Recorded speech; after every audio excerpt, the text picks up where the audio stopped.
Hey, everybody, welcome to the Tech-Mex podcast. We're your hosts, Eric and Mando. This is episode 93, number 93. We're bringing you the top stories in Bitcoin tech and wealth so you can skip from going to AI school to Dale.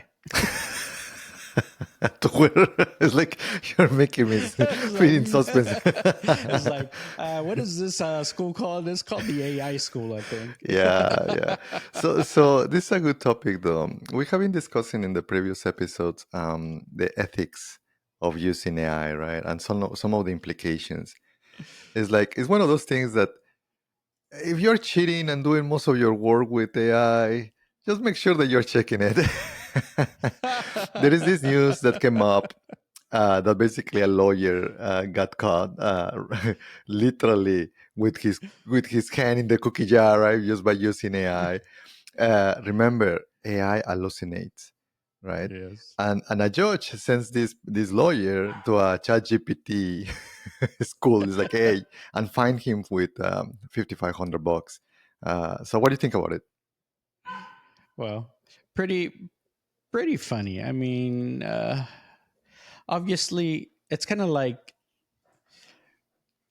I feel like sometimes, like when people are using some of these tools, the AI tools, people look at them a certain way, like, "What? You're using AI?" Like the thing is, they're doing that to get ahead, get better results, and things like that. So I would normally think it's a good thing, but in some cases, if you're not double checking your work, it's going to backfire on you, right?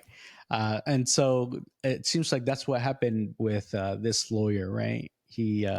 The chat gpt or whatever it was that he was using, I think it was chat gpt, he ended up hallucinating a completely different case law that did not exist. And I guess the judge was like, hey, I know everything about there is about law here, and that that doesn't exist. So you know yes, even ChatGPT itself will tell you, hey, I, I hallucinate. So, like, be careful, double check your stuff. Yeah. And the lawyer and his firm didn't read the fine print, huh? Yeah, So it's kind of and funny. they dogs the lawyer. They named the lawyer. Like, his name Oh, is yeah. Thomas Neal, right? So like, man. Hmm. But I mean, again, it's a. I think that it just shows case that you have to review your work. Still, it's not yet to the point to do 100%. So it's your duty as a lawyer to freaking review the document, right? Like, come on, man. Yeah. If not, I will just pay the freaking like $25 or whatever it is there. It's just like just go to ChatGPT instead Yeah. of paying the $300 an hour, right? $500 an Yeah. hour for a lawyer. Imagine you're like the client, right? And you're showing up in court with your lawyer, and then your lawyer gets in trouble from the judge, and he gets sent to detention. Yeah, and got fined $5,500. Like, oh man. Uh, yeah, in one way it shows, okay, how how how much of the work was done by AI to begin with. Can how much can AI replace a lawyer now? Mhm. Obviously not 100% yet, because it still hallucinates some of this stuff, but the lawyer felt confident enough to be like, oh no, this is all good. Yeah, this all looks good. I mean, yeah, it's 100%, I'm good. So, like, I'm thinking, the since the confidence was so high by the lawyer to trust it completely, AI must be doing a pretty good job for it to instill that kind of confidence in him. So it must be pretty close to be able to replace a lawyer. I think people have said in the past, lawyers are probably one of the things that AI can replace pretty easily. Do you think that's one of the ones that might be first to Yeah, go 100%? yeah, I think so. The judge, I mean, kudos for the judge, right, to catching these type Mhm. of things. The judge said a quote, any lawyer unaware that using generative AI platforms to do legal research is playing with fire, is living in a Yeah. cloud. So once again, I don't want to discourage people to use the AI. On the contrary, use it, but trust, but verify, right? The typical kind of like saying, or like, yeah, trust that AI is doing the job. however verify. Because when you verify, it's like, oh crap, why is telling me this case or this law? Then search it on your freaking like bylaws or constitution or whatever, right? To see if that thing exists. Because it feels that maybe they didn't even read it, right? The documents, because probably sometimes one of the things that I did talking about law, I got a contract maybe I don't know, a couple months back, and sometimes lawyery jargon, right? Sometimes like, hey, what is this? So then I was asking ChatGPT, it's like, hey, I uploaded the PDF. Hey, I was chatting with ChatGPT, is like, I don't understand these clause, these terms, right? And he's trying to explain it in a way that I can understand it. But this is the interesting thing that I did, though. It's like, hey, this is my position on this negotiation. Is this contract one-sided, or is actually benefit both parties, or only benefit in this case, the person? And he's like, no, it's benefiting the other person because of this and this and this. Guess what? I actually grabbed that to be able to go back and try to negotiate with the other party. Because again, that sometimes they're trying to hide on the legality or kind of the different wording that it allowed me to help to negotiate. But yeah, that was very powerful to do. Not necessarily to only just understand the contract; it's more about the negotiation and the tactics. So kudos for AI. Yeah, yeah, definitely. So while there's certainly a lot of benefits that we can use, the judge did warn though, like, hey, next one of you fuckers that try doing this shit and you get caught is going to be worse for you. It's not just going to be a $5,500 fine, and getting sent to AI school or whatever. I'm curious what this AI school is, by the way. But he said it's going to be even more. They would face a more significant penalty. The next person that's kind of caught doing this, essentially not checking their work. Um, when there's higher things at stake, uh, yeah, it makes a lot of sense. Like, come on, man, this doesn't make any It sense. also wastes the time of the court, right? Like there is witness, there is the judge, all of the Mhm. like court time. So uh, it's not only you didn't do your homework, it's all of the waste of time, because like, hey, this is garbage, we cannot use it, right? So um yeah, I think that overall, just check the work, and you should be fine. Yeah, for sure. Well, I also kind of think like the lawyer has a responsibility to their client too, and so I'm wondering how much the client knew that the lawyer was actually using AI and things They like that, don't or what their AI disclose. workflows are. Like, should they be disclosing that stuff? Is that considered like a proprietary secret by the law firm, or like, like how much should a client be able to know? I mean, maybe that. Because if they're using ChatGPT, and we're going to hear a little bit more about this, their information could end up out on the web too. So you got to be aware of that. I do think that it has to be, transparency is key here. Mhm. So, and even if they don't disclose it, I'm not gonna ask if I'm going to a lawyer. It's like, hey, how much is AI? It's okay. I'm in tech. It's like Yeah. I'm the one actually proposing and to keep using this technology, right? So, uh, but I would like to know how much is what is the workflow, what is the process, who is checking the work, right? So at least I would like it to know. So Yeah. Yeah. I think that's true. And uh, we should see also, like in healthcare, yes, we're able to use certain tools that have been cleared for use, but at the end of the day, the physician has to make the call at the end. It's not.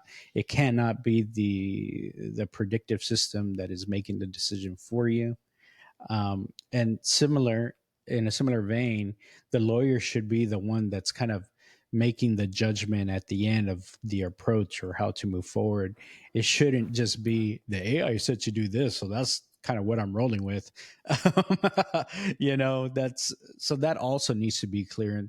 And I don't know. I know in healthcare, there's been a lot of talk about this. What can be done, what should be done. I don't know in the legal circles if the same types of talks are occurring. Like, are there regulations in place to protect the clients and things like that, or is it still kind of wild west over there?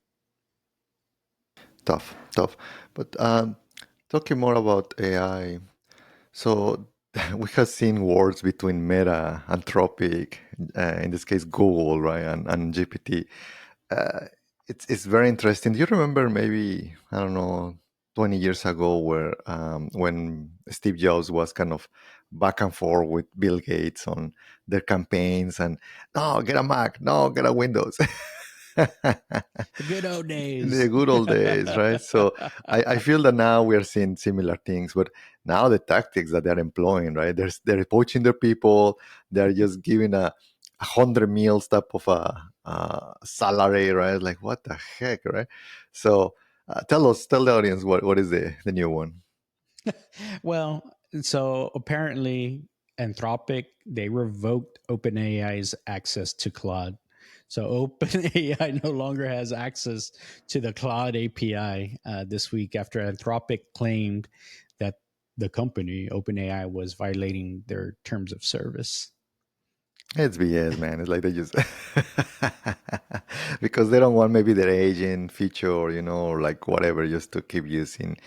Ah, this is like the it doesn't help the user, right? Like, I like Anthropic, I like GPT. I kind of want to use both, or even also Yeah. Gemini. Like, you don't. These tools are very good sometimes for some specific scenarios. Like, if you have a lot of large text, go with Gemini. Their management of their tokens is pretty good. If you Yeah. want a little bit more like human like, with maybe some sort of personality, GPT. If you want more like for programming, for coding, and more like Claude and Sonnet, right? So once again, I want to use all of them, Yeah. and this company sometimes they are fighting. And if I go back to the same scenario, imagine that you cannot use your USB printer in Windows or Mac. They are only doing it because they did that. And guess what? That Mhm. didn't work. At the end of the day, everything was universal to use in both systems, Linux, Macintosh, and as well in Windows. So same here. They're just trying to use tactics that don't work. People will figure out how to mm, put them together, right? Yeah, it's kind of funny. And I know we were talking earlier and I told you, "Hey man, I know you're pro like ChatGPT all the time, but I was having so many problems with ChatGPT, like it couldn't handle the throughput. I was putting in some logs in there. I was working to try and troubleshoot and debug something. And it just could not handle it. It kept rebooting on me. I kept losing connection.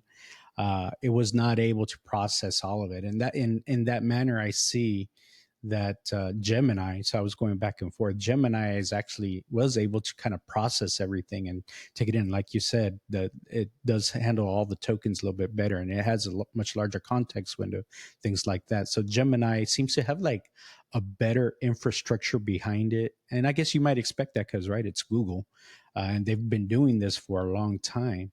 But on the other hand, ChatGPT is maybe still a little bit smarter, right? They have a better model. So whereas I was using Gemini and it was processing all this information, it still couldn't get me the key thing that I was looking for or trying to troubleshoot. Whereas ChatGPT was able to get that for me, but I just had to work a lot harder with it to break things up and put things in smaller chunks so it could process it a little bit more easily.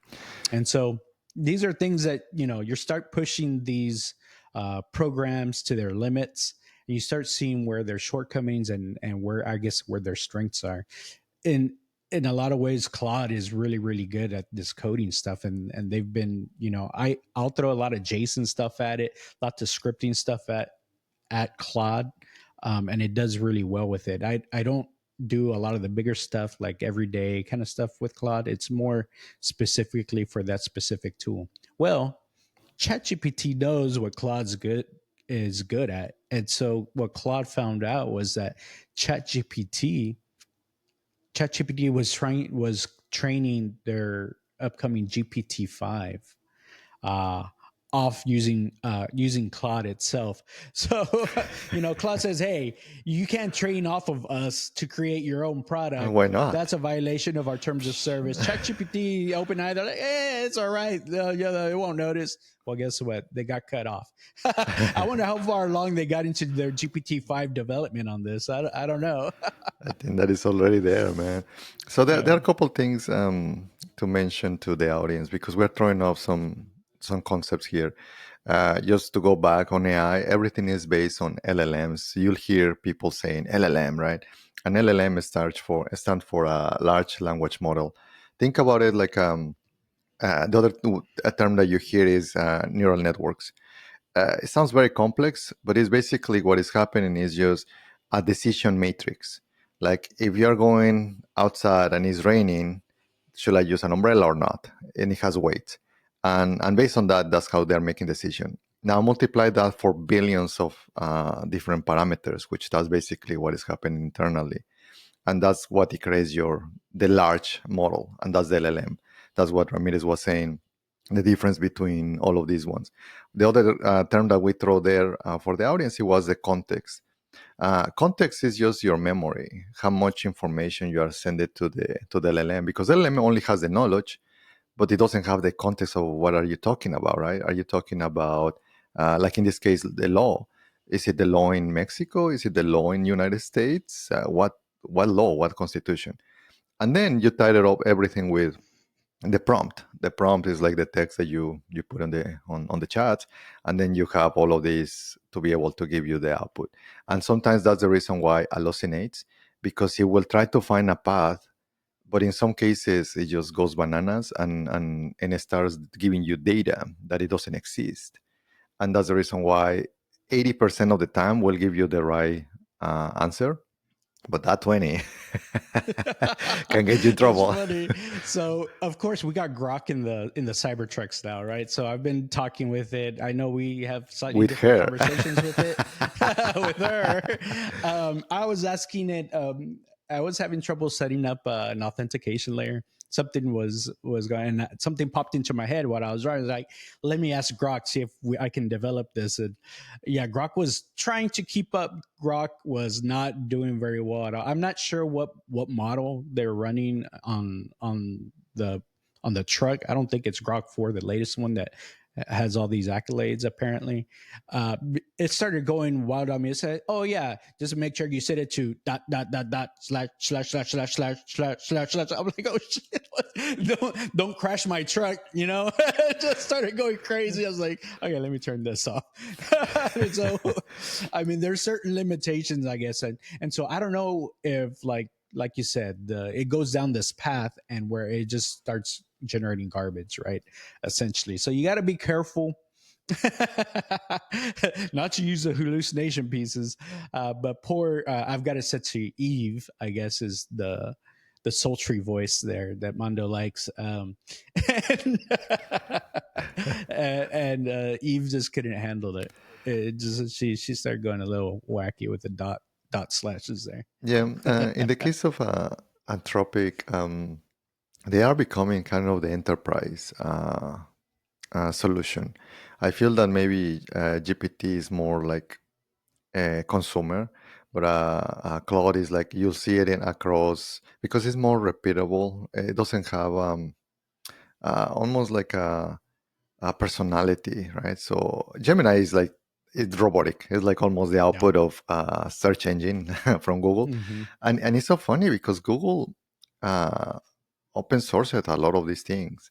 It's just funny how sometimes it happens, right? Which I mean, thanks to Google for because they advance a lot of the technology. Tensor, like a lot of the different tooling came from Google, DeepMind, all of that. Yeah. Yeah. So it's really interesting here. So, I mean, I get it. Anthropic, you got to protect whatever advantage you do have because that's what this competition does. It's like it drives all of these AI companies to try and borrow from each other to make their product better. So I like that ChatGPT is trying to get better in the coding, because I can see that sometimes, yes, it has that problem. It has certain problems, and Claude does have specific areas it's a lot better in. So I get it. GPT-5 apparently is supposed to be really, really good. I know Sam Altman himself said it kind of scares him a little bit. Once GPT-5 does come out, I think it's supposed to be coming out this summer. We'll maybe do a little bit of a deeper dive on that, but it is something that's coming out, and I do see why ChatGPT is trying to train off of Anthropic, because they do have very, very good coding models. Yeah. Moving on GPT, right? There's a lot of info here. ChatGPT secrets exposed. It sounds like a TMZ, man. So Yeah, you got to be careful what you're putting out there. every time that you're in on internet and you hit a button that says share, it's like just be very careful. Even when you're uploading anything to the internet, it's like it's very likely that it can end up in a hack, in a leak, like.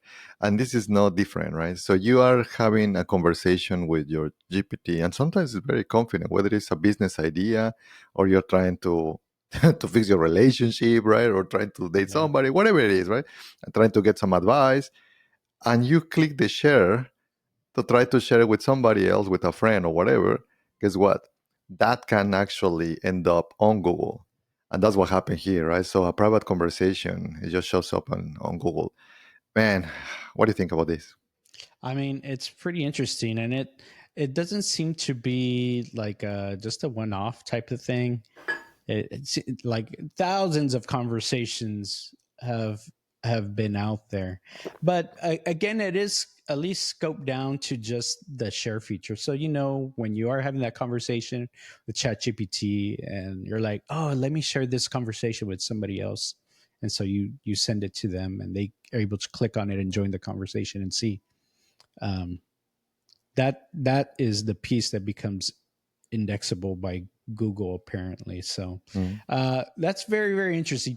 I've used it. I usually use it when I'm trying to come up with a food recipe, like, what do I want to eat this week? Oh, make my grocery list, and then I share it with my wife, so we can talk about, well, we want to add this side or do that or whatever. So at least my recipes are out there on the internet. Not that big of a deal. But like we talked about previously, like a lot of people are using this as like a therapy and stuff like that, or looking up medical terms that they might get from their doctor, or like in some cases, like you mentioned, like reviewing contracts that they have from legal proceedings or whatever. If you happen to share that with anybody, it can get leaked out there. So again, like Mando said, be aware, be cognizant that yes, this feature is leaking stuff out there. Or if you've already shared something that may be kind of sensitive, go out to see if there's a way to take it down. I'm not sure if there is. The articles haven't said that much, since this is kind of fresh, kind of new. But I do think that they are shutting this down. Like it shouldn't be doing this anymore. I think that is maybe Google has done it well with the Drive. Their products is like, hey, give permissions. Who has the permission? And because they have all of the OAuth, they can know what emails. So I think that maybe they're gonna try to do something like that to protect it better. The simplicity of having just a copy link, anyone that has the link is great. They're probably still gonna have to keep it. So just be aware that if you do that, then you are exposing not to only that person. Google will find it. That means that billions of people can't see it. Yeah. So if you want to get a kick out of this, and maybe see what you can find out there, but you can go to Google search term and do, there's the, like, you could do site colon and then do site colon chatgpt.com/share. You could put that, and then whatever topic you want, like uh, recipes, Eric's recipes, and you might be able to find one of my recipes out there, um, or whatever it is that you want to search. You might, or see if you can find your own chats out there. That might be kind of interesting.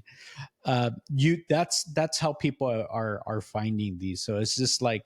Uh, make your Google search include site colon and then the chatgpt.com/share. So even the reporters that started reporting on this, they found like almost 5,000 different chats out there alone. So it's pretty interesting, and it's just so funny how we keep discovering these little things here and there. But all in all, I mean, it's good to find these things so that we can actually fix it or address them. Like apparently there's a checkbox or something that said, "Hey, include this in searches or don't include it in searches," but it's so small or out of the way that people don't notice it. I don't think I've ever seen it, and I've shared these conversations or shared these like my. By the way, I made like a lemon herb cod earlier this week, so you might be able to find that one. Um, that I don't remember seeing anything that said something like that, but of course I'm not really paying too much attention. But of course this also creates opportunities for other people that are a little bit more security conscious as well. Yeah, for sure. um, yeah. So now moving on robotics. Lately, we have been pulling robotics because I feel that with so many companies now trying to break into the AGI, the next trend will be robotics. So Optimus, basically Tesla, has reported that they're running late. Man, it's like this is like Elon. Sounds familiar. It's like, yeah, we will have the Cybertrucks next year, and the next year, and the next year, and it's like, so they say that they will be having about 5,000 Optimus this year, and they're behind. So it's no surprise to me now by this time. So what do you think? Well, the goalposts keep moving. We do know this is kind of how, I won't say just Elon Musk. A lot of tech works this way, right? They kind of have the lofty aspirations and they kind of maybe scale it back. Because at first, I know Elon said we wanted more than just 5,000. They wanted like 10,000 or something like that by the end of 25, I think. And we've been hearing, we've been listening a lot to K-Scale Robotics. They're kind of a small startup. They know a lot of the folks that work on the Optimus team, and they said a third of their team got laid off by Elon. So they're definitely slowing down. I don't know if one influenced the other. Maybe they're going too slow, so he fired a third of the people. That maybe is counterintuitive, but we've seen him do counterintuitive stuff before. But now, after he lowered it to only 5,000 robots, now the reports are, hey, may not even make that. So this is pretty interesting. Of course, a lot of people are interested with the Optimus robot because it's coming from a big company, Tesla. They obviously know motors. They obviously know batteries. So people are very interested in this particular product because it's coming from someone that you trust. They make cars. They should be able to make this robot. Slightly different, of course, right? But a lot of the same general engineering is needed. But just like we saw with like Cybertruck manufacturing, that started slowing down too. I know they had a million Cybertrucks in the request line, and that went down to maybe, I don't know, 50,000 at a time. Maybe, I don't know what they're at nowadays. So down. It just makes our trucks a little bit more rare, Mando. I think there will be a collectible at some point. I guess. Same thing with the Optimus robots; they're slowing down. But Elon digs in. He digs his heels in. He's like, "No, we're gonna do 5,000." I'm sure that's what he's doing.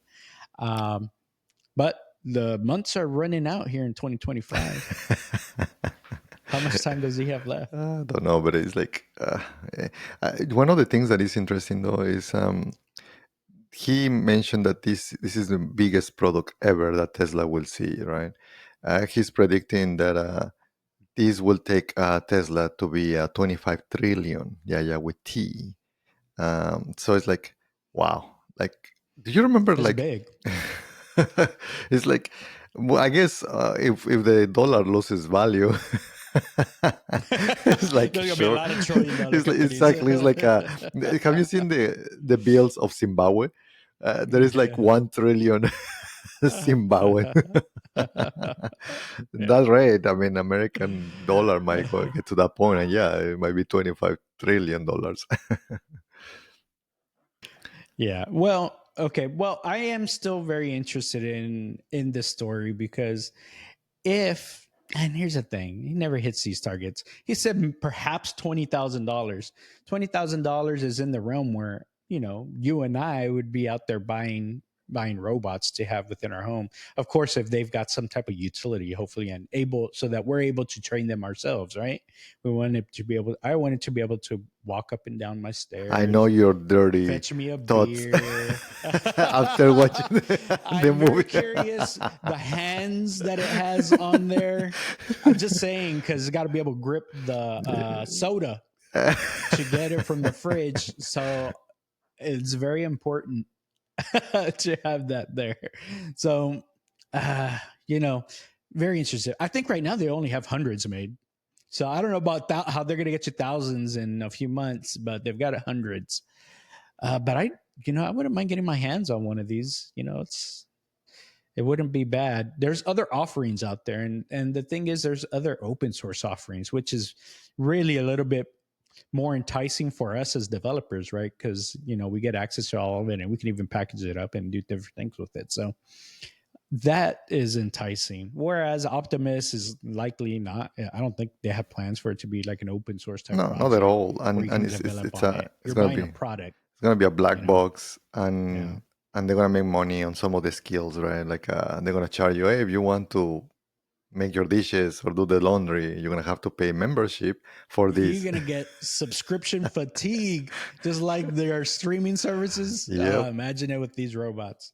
Yeah. So it's like almost like a matrix skill, like for your Optimus. So I know kung fu. exactly. So it's like, we'll see. I am very interesting. Very interested to see what is the business model that they're gonna come up with. I don't think that subscription is the most obvious one, but as you Mhm. said, people will get fatigue on that. Yeah. Well, so we do have a little bit of information. There's been some leaks from China that said the reason it's slowing down and they've had to pause operations for a couple months is because they actually went through a design revision. So I started seeing this week that Optimus 3.5, that's the new version that I've seen. I think previously we've been hearing just about Optimus 3 coming out, but now it seems that they've moved that up to Optimus 3.5. I don't know what that point 0.5 gives you, but apparently I think it's got a different LED face, so maybe it'll be able to provide a little bit more information on the screen. We've seen other robotic manufacturers like Figure, I think is one of them that also has an LED face. So I think Elon's kind of borrowing the way these big tech companies do, borrow some of the feature sets that they see that might be useful for these people. Of course, Optimus itself looks like it's going to be pretty tall. It might be my height, which is pretty tall, I think, for robots themselves. Usually, the robotics that are coming out now, at least early on, they tend to be like 4 foot or under, right, 3 to 4 feet, depending on the price level. It seems the price seems to scale along with the size of the robot, just because the strength of the motors, the amount of aluminum castings that are needed, the size of those things. It seems to play a big part. So if you're wanting to get into the robotics game, you might be able to get a smaller robot. I've seen ones that are just like 12 to 14 inches tall, maybe like a tabletop type of thing. Those are a lot cheaper. Whereas if you want to scale to 36 inches, 48 inches, you might be looking at 10K. You want hands, add another five to that. You want development capabilities, add another five to that. Then you're up over the 20K Five to price that, tag. So we have seen like the Unit 3 is like 50K. yeah. So Yeah, exactly. I'm just talking about what I've seen like on the lower end. That's where I'm trying to find. But yes, of course, we've seen the H1, Unitree H1, those like 90, 100K. The G1s, the education versions, they can go up into the 50K. So It's all over the place. Actually, we've seen Hugging Face come out. They're more of an open source. They say we'll give you something for $3,000. Well, I don't know. I don't know what the quality is going to be for that. It's going to have those. Have you seen that movie Everything Everywhere All at Once, where they get put into this dimension where the guy has hot dog fingers? I No, I saw have the not seen hope. it. You got to look up that scene. The hope. They're all like, you look it up. You're gonna get a kick out of that one. You love the. You've got that jizz stream. I'm gonna share you. I'm surprised you haven't seen it yet. Okay. But the Hope I Junior don't from want a Baby Robot retarded robot, has man. these floppy fingers. It looks so funny. It's a little creepy also. But anyways, yeah. So there's some reasoning. I think they're trying to retool, trying to get a newer version out there of the robot. So I think they're starting. I'm starting to see Optimus version 3.5 out there. Have you heard anything about any of the hardware changes or challenges that they have? It's the battery, but I'm not sure if they were able to kind of figure out. Also, they are very keen on not adding lighters. Lighters. They wanted to just have cameras. The hands is a big issue, right? So, so I think that they still have a lot of improvements that they have to do. But right now, the race is on, right? So you have China and you have Optimus, and also you have all of these different open source. I We have seen this movie before, with open source. I always feel that uh, depending of where you want it to be, right? If you want to, you have these companies that they are trying to just do consumer, which in this case that's their intellectual property for Tesla. But I feel that you're gonna have kind of the other side, which is the open source, and that's where, in my opinion, that's what it keeps moving the technology forward, because now you have hundreds of thousands of engineers in their spare time just trying to fix a problem, and that helps to accelerate everything. So, and sometimes it's like for free, right? It's open source. It's like, hey, just use it. They just want their name to be in the GitHub page with an accolade, and that's it. That's enough, right? So, but again, and then you have corporations like Amazon that they grab those open source products and they make it enterprise, and that's the value that they're bringing. Is like, hey, yeah, we'll check the versions, we'll make sure that we don't break it, because guess what, sometimes people they break things because they are doing it in their free time, Yeah. and then We've seen all the viral videos of the robot going crazy and like slapping people. So that's what happens so in be development careful, groups. Ramirez, if you get a unit trip, no, it's gonna be slapping you left and Those right. look pretty sturdy. That might hurt. It might leave a mark. That's how you like it. Well, don't search that. Don't search for that conversation on, on Google. You might GPT. find something you want to hear on ChatGPT. Yeah. All right. Well, either way, it looks like Musk is behind. Familiar story here. Hopefully, he pulls his shit together and gets these robots out the door. I know a lot of people are waiting. These are going to be fun things to have. Maybe not super useful in terms of like doing chores and stuff at first, but I'm sure they're going to ramp up the subscription services and try to get something out there. So the Optimus hands are supposed to be really good. I think that'll be a big key differentiator for them. And I know something you're very interested in too, Mando. Yeah. You like the hands there. All right, moving on. Uh, we've got, I'm sure for all the crypto enthusiasts out there, y'all have been following the Bitcoin price. I think we had this huge run up where everyone's super excited, where Bitcoin got up to 122,900, new all time high. Everyone was like, to the moon, it's going to happen. And then we kind of started going sideways for a little bit. And now we're seeing the dip after that. So I think, Mondo, you checked this morning, it was at 112 something, right? Yeah. As the time of this recording, yep. Yeah. And again, Bitcoiners are used to this. If you've been around for a while, this is really not too big of a deal. It's is but a speed bump. And so, um, but we did want to mention it for those of y'all that are maybe wondering, like, hey, what's going on? Why? Like, what happened? So I know there's a couple things that happened this week that are contributing to this. Mando, have you seen what one of the things that I know, Jerome Powell? That's one of the things that is probably influencing it. You want to share with the folks what's going on with that? Well, it's usually it's very hard, and that's the reason why sometimes people cannot predict, because sometimes these outcomes it depends how the mass takes them. And right now, the interest rates they basically kept them as is. Usually, when the Fed lowers the interest rates, that actually allows for everything to start pouring money into the machinery, right? And right now, the Fed say no, no, let's just keep it as is. So the the market didn't it took it like like they don't want to remove the risk. In fact, they actually maybe want to move it in something that is not too risky. So that could be one of the factors that it actually move a little bit the price. But for me, this is just the volatility of the product. This is just like Monday, you know. It's like Yeah. doesn't matter, you know. Like when you start seeing fluctuations, 20%, 30%, then okay, now there is something here, but not even 10%. This is like nothing. This is just the instrument just breathing, you know, like you and me. Mhm.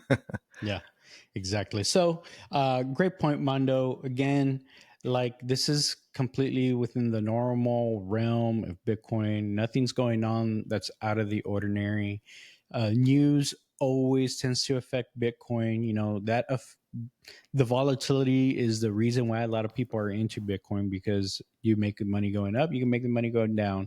You can do it in different ways, but overall, I do want to emphasize that right now we do have a lot of good news, and I'll just mention a few things right now. So, as of like maybe 18 months ago, the institutional money that was in Bitcoin was only about four was at a 4% rate. Now it's climbing up to about 10%. So that just means that the people that are holding Bitcoin now, it's more there's more institutional, there's more businesses, there's more ETFs. These people have stronger hands. They don't have the paper hands. Now they may purposely buy and sell and things like that to do it more strategically, but some of the retail that maybe has it tends to have paper hands, so you'll see kind of bigger drops. So because we've seen more institutionals holding, I mean it's tends to be a good thing because they want to see they're in it to see the money go up. So they're going to do everything they can to do that. So that's one thing. Basically becoming more mainstream, right?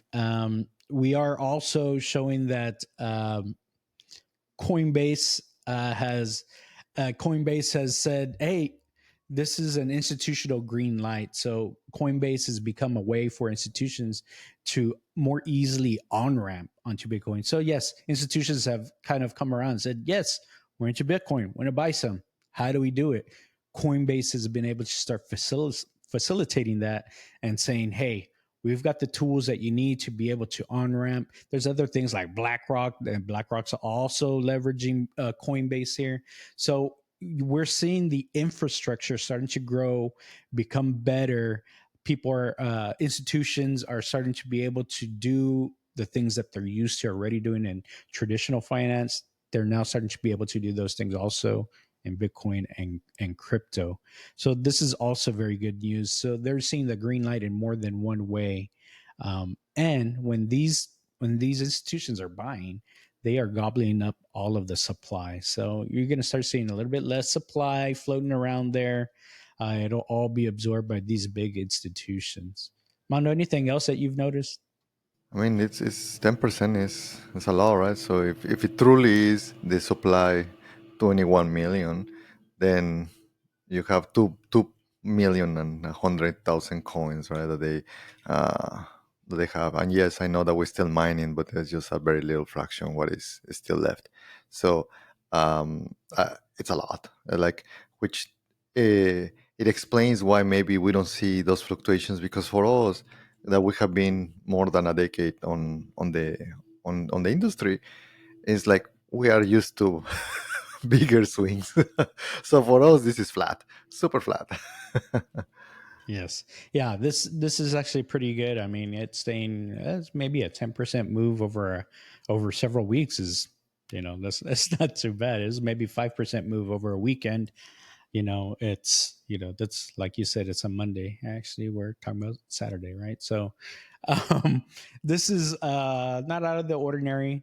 Still, generally, the fundamentals are pretty good for Bitcoin, but we did want to address it because a lot of people are just coming in and seeing why is it dropping? It was just 10,000 higher a few weeks ago. Is this bad? Is the sky falling? Is want to reinforce, hey, like you will continue to see these ups and downs and things like that.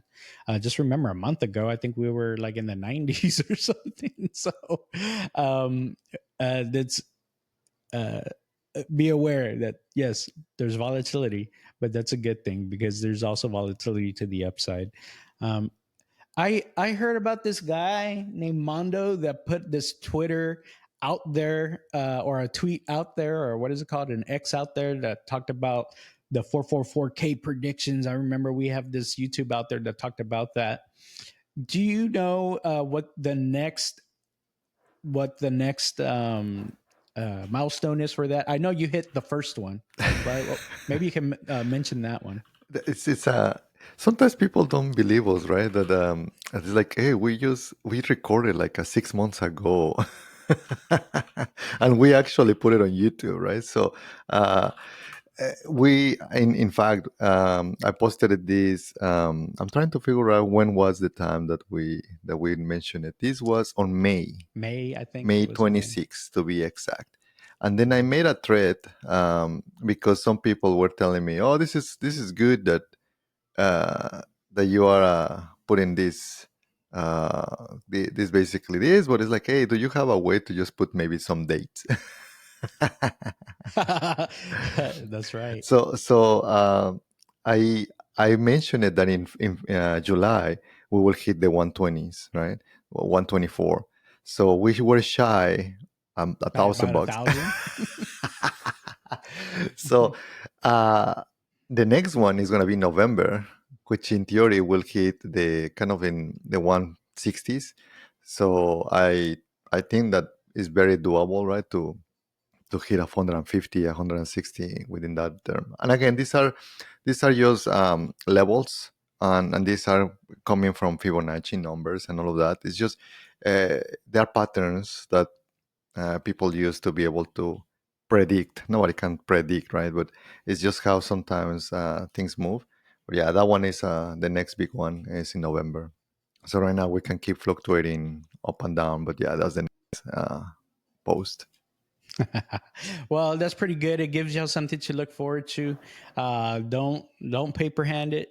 Just realize that there are cycles. Of course, we are getting to the point of the cycle where we should be seeing a little bit more of a blow off top at some point coming up.